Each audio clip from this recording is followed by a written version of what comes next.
Before we start, please make sure to like, subscribe, and share this video with your friends and family. Also, can you please tell me where and what time you're watching? Thanks. When I was 15, my older brother Antoine was 18 and obsessed with exploring the eerie and the abandoned. Old houses with broken windows, forgotten cemeteries, decaying hotels. These places thrilled him to no end. It was his passion, something that defined his weekends and ignited his adventurous spirit. I, on the other hand, was more cautious, often content with staying indoors and playing video games. But that afternoon, everything changed. I was lounging in our living room, controller in hand, when my best friend from school, Jake, came over to join me for a gaming session. We were deep into a heated match, trash-talking and laughing, when Jake casually mentioned a massive abandoned house on the outskirts of our neighborhood. Nestled near the dense forest, this house was the subject of countless local legends. Some said it was haunted by restless spirits. Others whispered about tragic events that had occurred there decades ago. The truth was a mystery, which only added to its allure.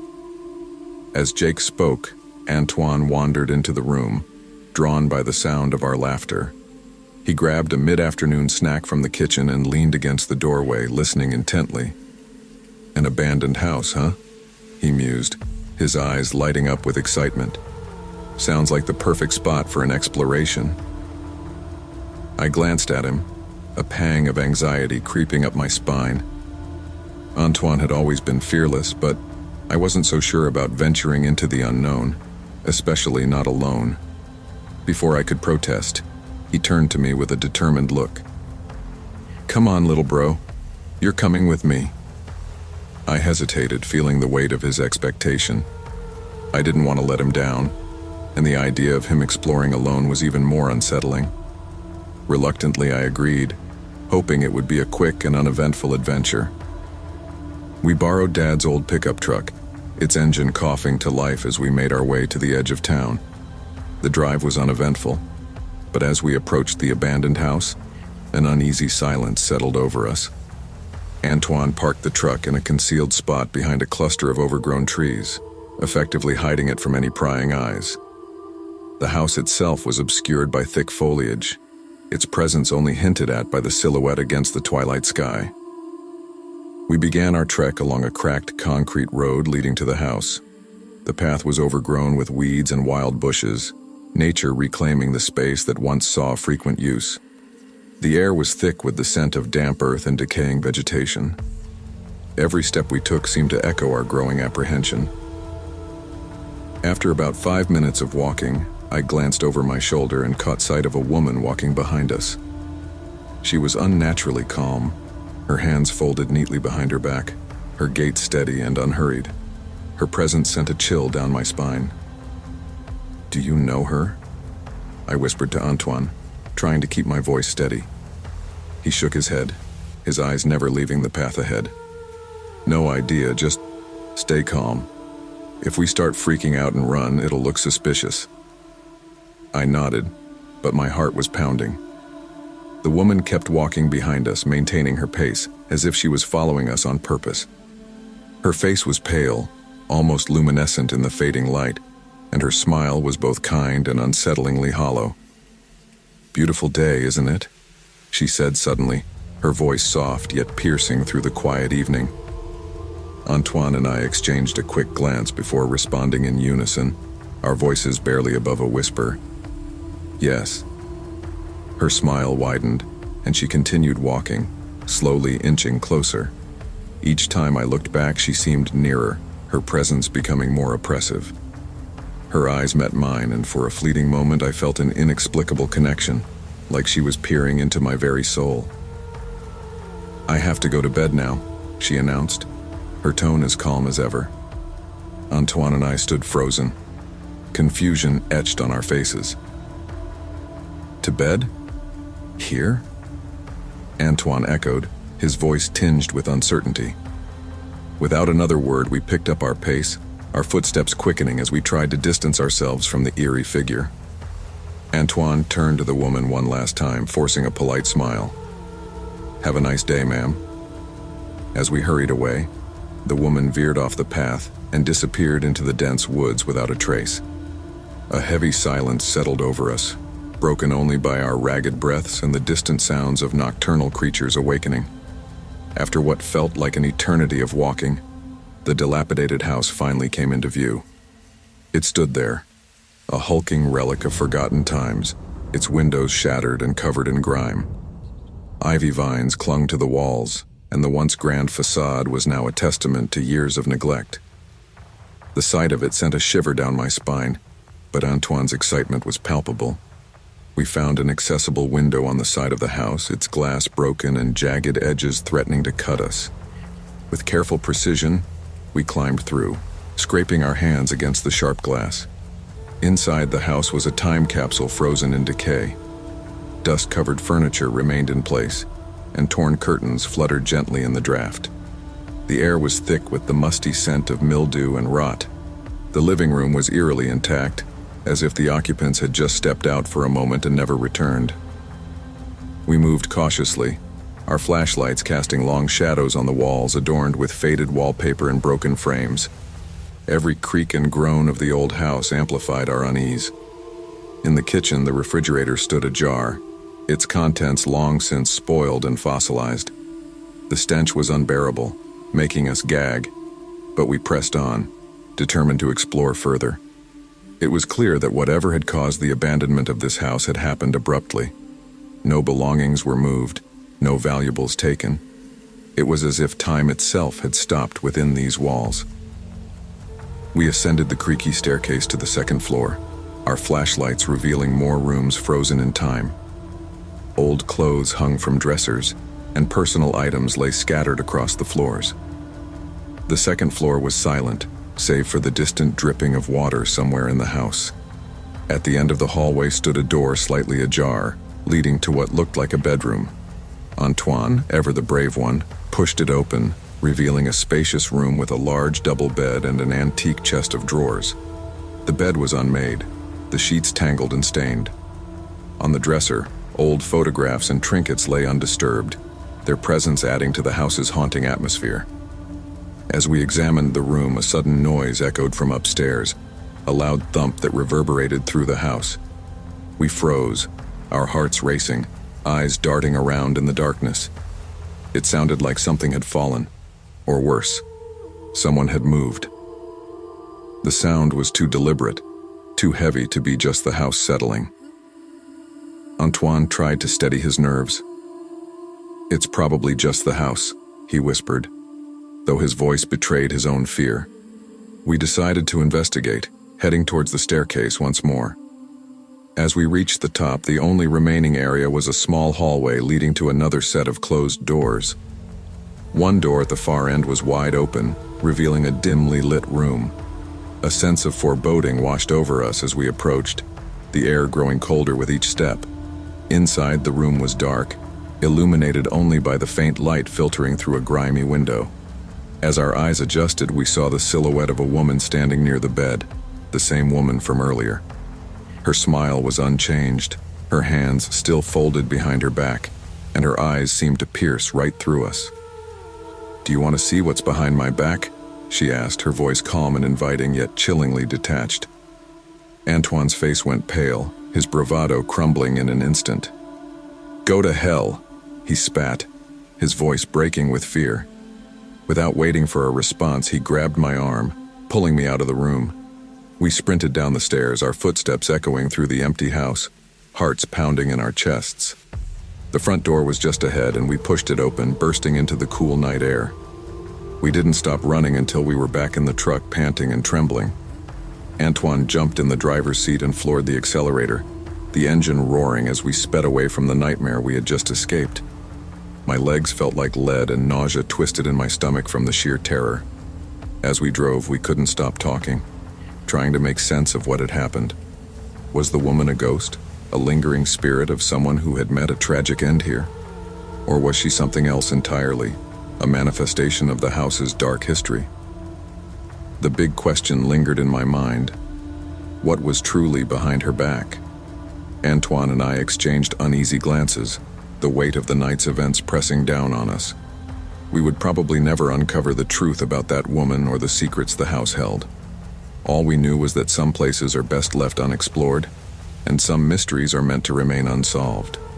As the abandoned house faded into the distance, its dark silhouette swallowed by the night, a lingering sense of dread remained with us. The shadows seemed to whisper, and the wind carried faint echoes of laughter and sorrow, reminding us that some encounters leave scars that never fully heal. My name is Marcus, and I grew up smack in the middle of nowhere, small-town Iowa, surrounded by endless cornfields, grazing cows, and scattered farmhouses. Life out there was simple. The people lived for their work on the land, and there wasn't much else to do. For a teenager, it was like living in a ghost town. So naturally, I found my thrills in exploring abandoned houses and other eerie spots around town. Something about the thrill of stepping into places where life had just vanished captivated me, especially if there were dark stories surrounding the place. But after years of cornfields and cows, I turned 19 and couldn't take it anymore.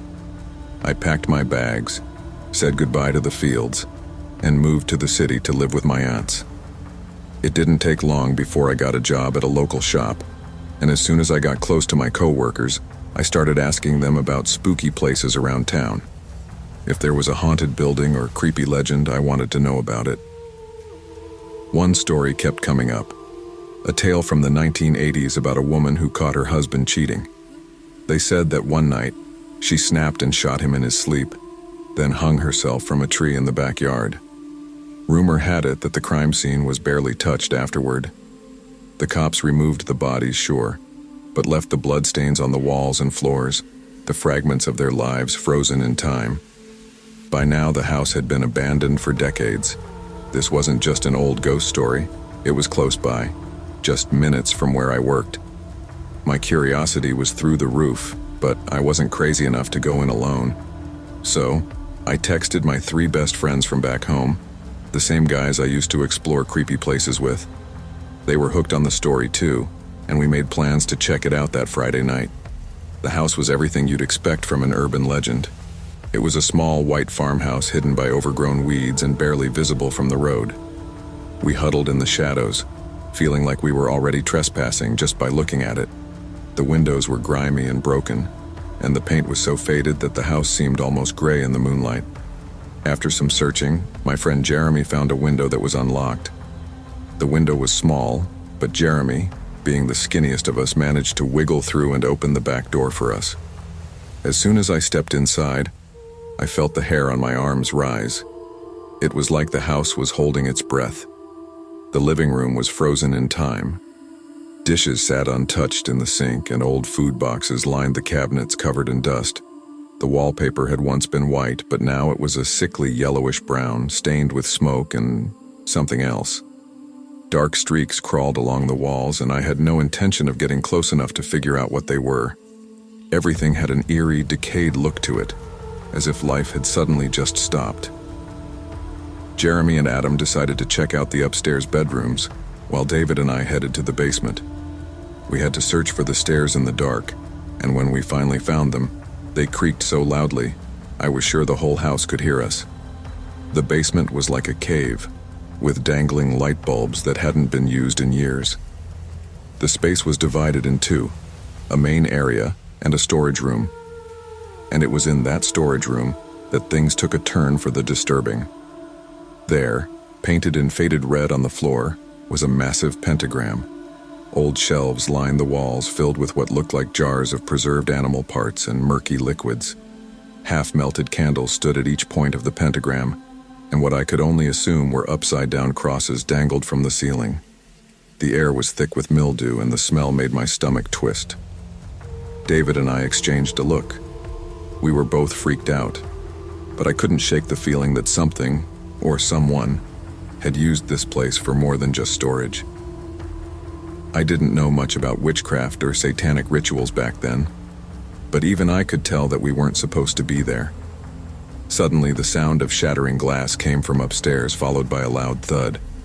David and I froze, staring at each other in horror. We sprinted up the stairs, our footsteps echoing in the silence. When we reached the living room, we found Jeremy standing in front of the broken TV, gripping a bat. He had smashed the screen to pieces and shards of glass glittered on the floor. "Jeremy, what the hell are you doing?" I yelled, barely keeping my voice steady.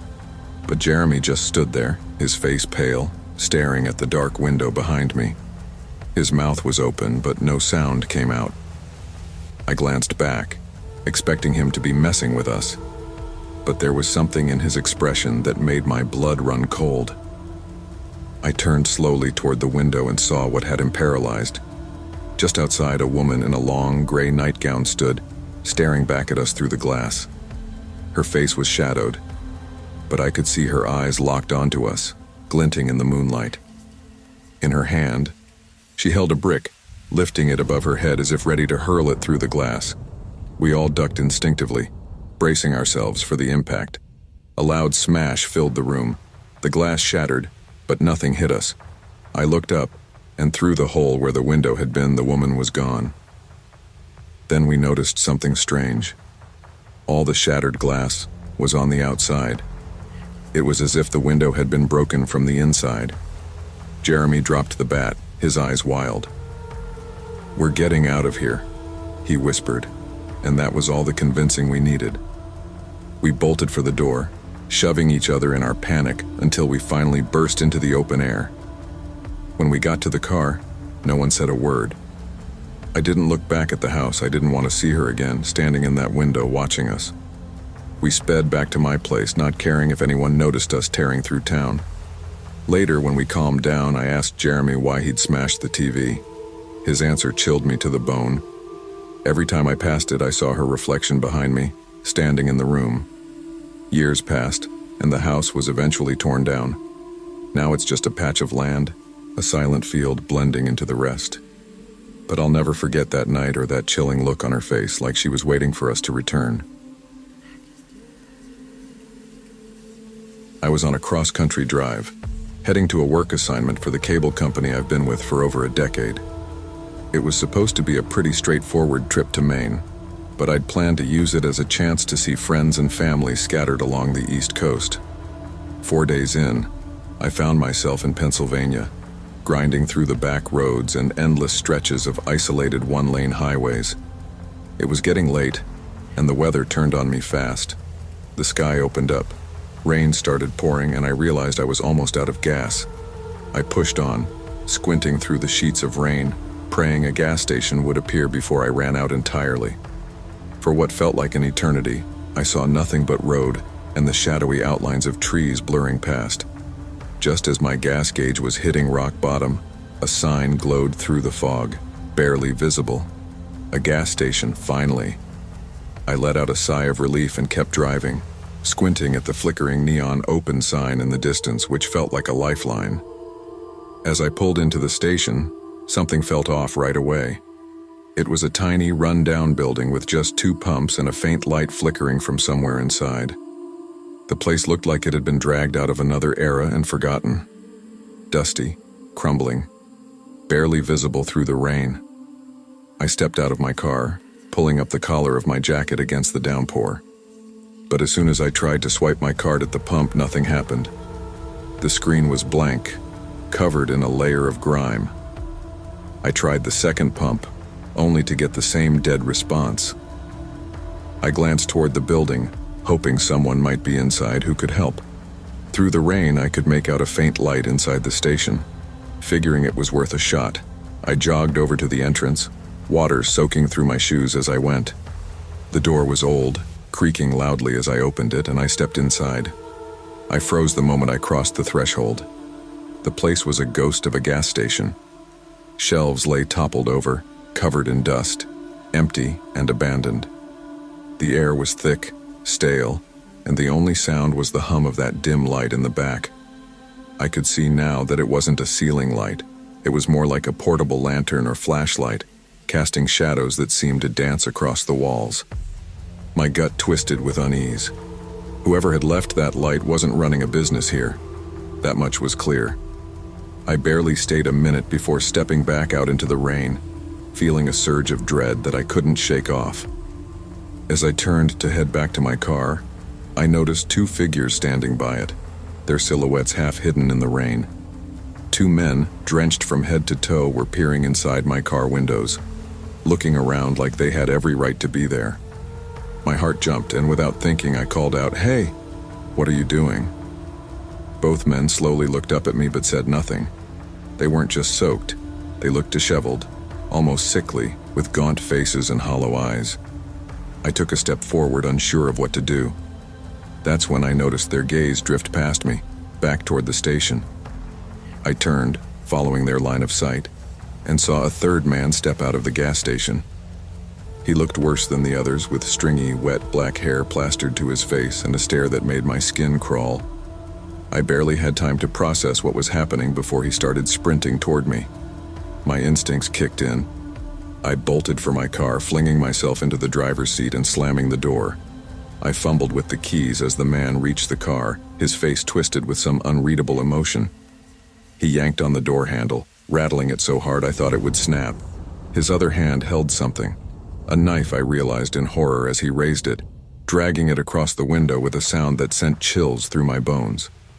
I threw the car into reverse, flooring it as he kept clawing at the door, leaving a deep scratch along the side of my car.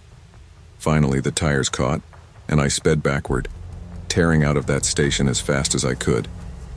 My hands were shaking as I drove off, glancing in the rearview mirror. The station quickly disappeared into the rain and fog, and the figures vanished. I kept driving, heart pounding, until my car eventually sputtered to a stop. I'd run out of gas.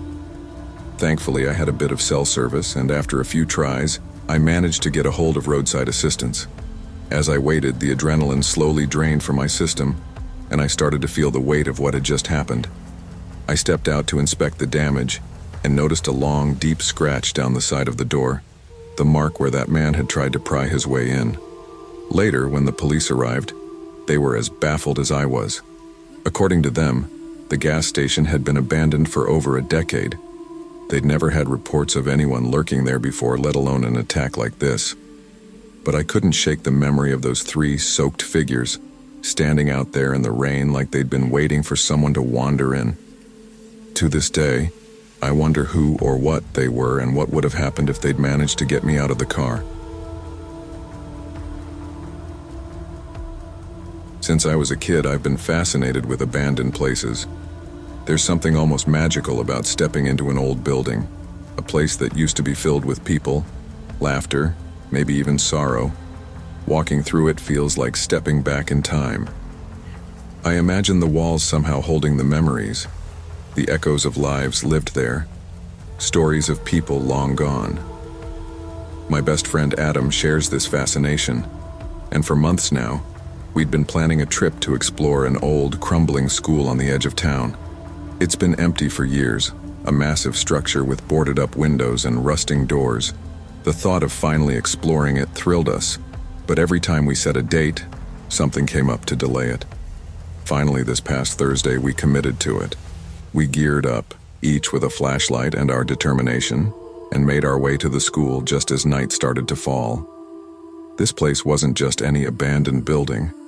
It held personal history for me.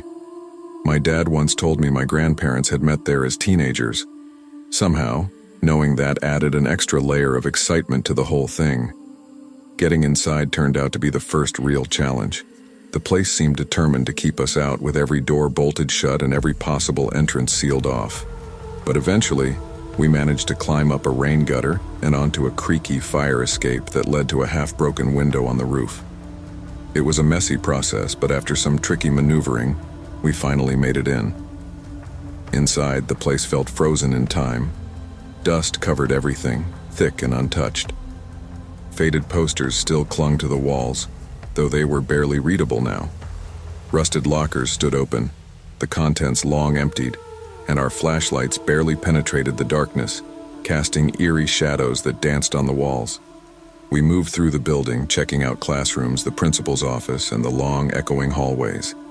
Each room was like a relic, a piece of history just waiting to be explored. Then we reached the basement. It was partially flooded, murky water covering the bottom few stairs. Standing there, looking down at the staircase disappearing into the water, gave me a sense of dread I couldn't shake. It was like staring down into some sort of abyss.